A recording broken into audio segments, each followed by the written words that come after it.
आपके आईफोन पर iOS 16.5 public beta का अपडेट दिखने को मिल जाता है।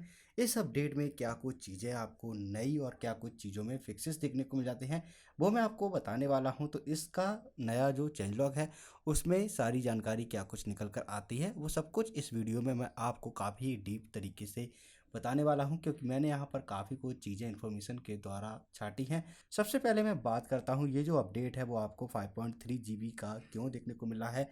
क्योंकि ये बीटा 1 का अपडेट है, इस कारण से देखने को मिला है क्योंकि जब भी आप स्टेबल वर्जन से आएंगे इस वर्जन पर, तो ये अपडेट आपको एक बड़े साइज पैकेज में देखने को मिल जाता है। क्योंकि इसमें जो कुछ भी बग हो, अगर आपके स्टेबल वर्जन से आप आ रहे हैं इस पर, तो उस कारण से ये अपडेट देखने को मिलता है। साथ में आप 16.4 के बीटा 4 पर थे या फिर आरसी बिल्ड पर थे, तब भी आपको ये जो अपडेट है इतने ही साइज का देखने को मिल जाता है।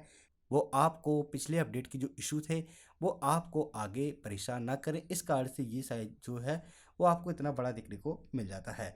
तो मैंने इसको अपने डिवाइस पर अपडेट कर लिया है। iOS 16.5 20F5028E इसका जो बिल्ड नंबर है वो आपको देखने को मिल जाता है। इस अपडेट में अवेलेबल स्टोरेज कम हुआ है, 50.36 देखने को मिला है, जबकि मेरे पिछले अपडेट में देखने को मिला था 51.34। तो यहाँ पर स्टोरेज जो है वो यहाँ पर कम हुआ है। जो पिछला मॉडर्न प्रीमियर था 2.5500 देखने को मिल रहा था, अब लेटेस्ट में 2.5401 देखने को मिल रहा है।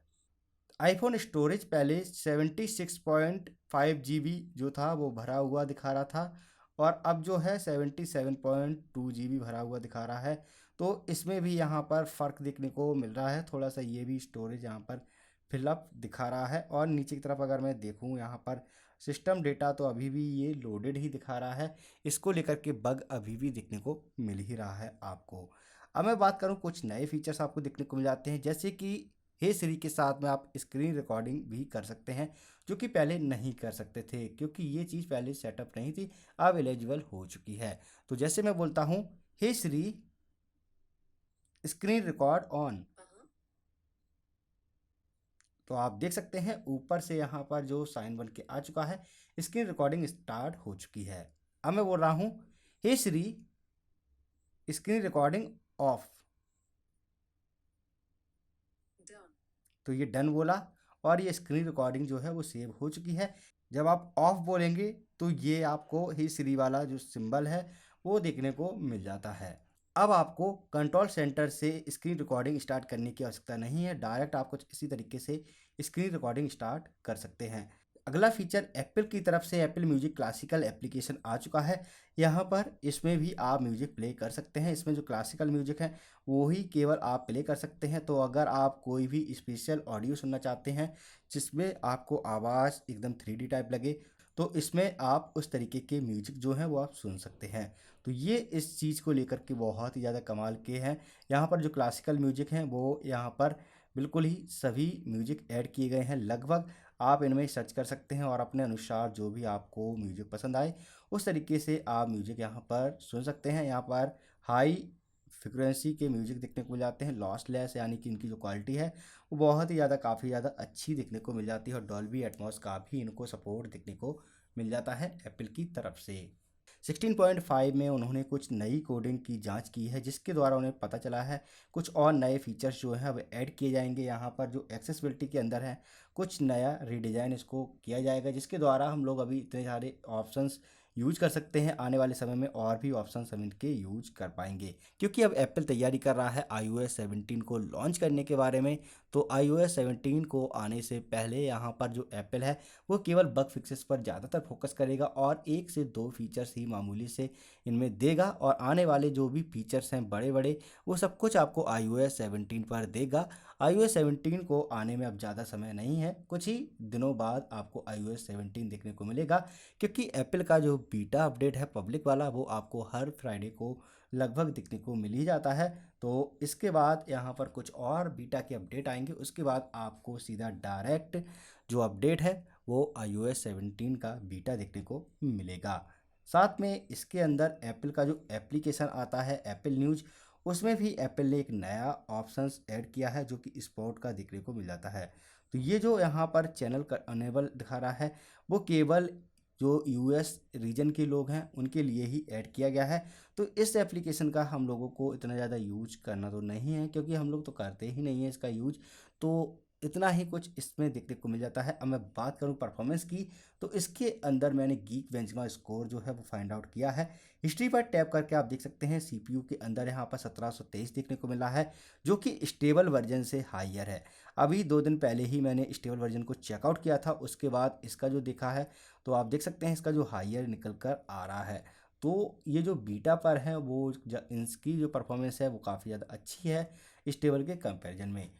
और इसी के साथ कंप्यूट पर आप देखेंगे तो यहाँ पर कंप्यूट का भी आपको उसी से बड़ा हुआ देखने को मिल रहा है बेंचमार्क। तो ये भी यहाँ पर बहुत ही ज़्यादा सही चीज़ एप्पल खेल रहा है हम लोगों के साथ में, क्योंकि यहाँ पर जो स्टेबल को जितनी ज़्यादा स्टेबिलिटी मिलनी चाहिए उसके कंपैरिजन में यहाँ पर बीटा पर जो परफॉर्मेंस है वो उससे ज़्यादा बेहतर निकल कर आ रही है। साथ में कैमरा में जैसी आपको परफॉर्मेंस देखने को मिल रही थी बिल्कुल ही वैसी मिल रही है।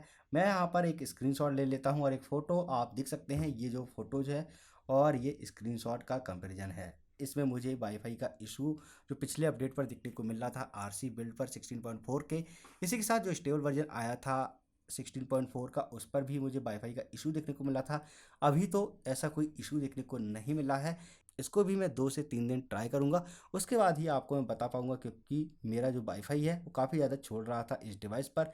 अब छोड़ रहा है या फिर नहीं, इसको भी मैं चेकआउट करके आपको बता दूंगा। वैसे मुझे उम्मीद है कि ये जो अपडेट है इस पर मुझे वाईफाई को लेकर के प्रॉब्लम देखने को नहीं मिल रही है। और इसी के साथ इस अपडेट पर मैंने चार्जिंग पर लगाया है डिवाइस को, तो बैक साइड या फिर सामने की साइड जो है वो हीट नहीं कर रही है। लेकिन 16.4 के स्टेबल वर्जन पर हीटिंग इशू आ रहा है। इसको लेकर के मैं कहूँगा कि 16.4 का जो स्टेबल वर्जन है उसको भी अपडेट ना करें। 16.3 पर जो यूजर्स हैं स्टेबल के वो उसी पर रहें। मैं इसके बारे में एक डेडिकेटेड वीडियो बना दूंगा कि आपको अपडेट करना है या फिर नहीं। परंतु इस अपडेट के लिए मैं आपसे यही कहना चाहूँगा कि आप जो पिछले बीटा पर हैं उसी पर रहें। लेकिन अगर आपको वाईफाई का इशू देखने को मिल रहा है तो आप इस अपडेट पर आ जाइए, अगर आप बीटा के यूज़र हैं पहले से ही। तो अगर आप स्टेबल के यूज़र हैं तो आपको आने की आवश्यकता नहीं है, क्योंकि जो बीटा अपडेट्स होते हैं वो केवल यहाँ पर ट्रायल के लिए होते हैं। वो उनके लिए होते हैं जो कि कंपनी को बता सके कि यहाँ पर क्या कुछ इश्यूज हैं, और एक आम यूजर्स के लिए बीटा अपडेट बनाए नहीं जाते हैं। पब्लिक बीटा जो ट्रायल वर्जन होते हैं उनमें नए नए फंक्शन दिए जाते हैं, लेकिन ऐसा नहीं है कि वो सभी यूज कर सके, क्योंकि सभी लोग यूज करते हैं तो उनको अगर प्रॉब्लम हो रही है तो वो परेशान हो जाएंगे, इरिटेट हो जाएंगे और एप्पल को ही दोष लगाएंगे। लेकिन एप्पल की इसमें कोई भी गलती नहीं होती है। आप चाहें तो अपने सॉफ्टवेयर अपडेट में जा करके जो बीटा का अपडेट अगर आपको नहीं चाहिए है तो आप ऑफ कर सकते हैं। तो आपको आने वाले समय में केवल और केवल स्टेबल के ही अपडेट देखने को मिलेंगे। अभी आप जो आ गए हैं बीटा पर, उसी बीटा पर आप रहेंगे और अगला जब अपडेट आएगा एप्पल की तरफ से स्टेबल का, उस पर आपका डिवाइस ऑटोमेटिक शिफ्ट हो जाएगा। केवल आपको अपडेट डाउनलोड करके इंस्टॉल करना होगा। लेकिन अगर आप बीटा की अपडेट पाना चाहते हैं तो आप इसे पब्लिक पर रखें। अगर आप डेवलपर बीटा में अगर आप ज्वाइन हैं तो उसके लिए $99 पे करने होते हैं, तो उसके द्वारा आप ज्वाइन हो जाते हैं। लेकिन इस अपडेट में भी एप्पल के द्वारा एक ऐसी जानकारी निकल कर आ रही थी कि यहाँ पर डेवलपर बीटा शो कर रहा था मेरे डिवाइस पर, और ये बोल रहा था कि आपका जो अकाउंट है अभी प्रेजेंट टाइम वो लिंक नहीं है डेवलपर बीटा से। इस कारण से आप कोई दूसरा अकाउंट इसमें लॉगिन करिए। तो मेरे पास कोई और अकाउंट नहीं था तो मैंने उस ऑप्शन को वहीं से बस ऑफ कर दिया, तो ये सीधा आ गया मेरा पब्लिक बीटा पर। तो इस तरीके से मैं यहाँ पर पब्लिक बीटा पर हूँ। आपको मैं सलाह दूंगा कि आप इस अपडेट पर ना आए अगर स्टेबल यूज़र हैं तो, और अगर आप बीटा यूज़र हैं तो इसको अपडेट कर सकते हैं, क्योंकि इस पर वाईफाई या फिर डिवाइस हीटिंग जैसी कोई भी प्रॉब्लम मुझे देखने को नहीं मिल रही है। उम्मीद करता हूँ यह जानकारी आप लोगों को पसंद आई होगी। मैं मिलता हूँ अगली वीडियो में, तब तक के लिए इतना ही। Thank you. जय हिंद, जय भारत, वंदे मातरम।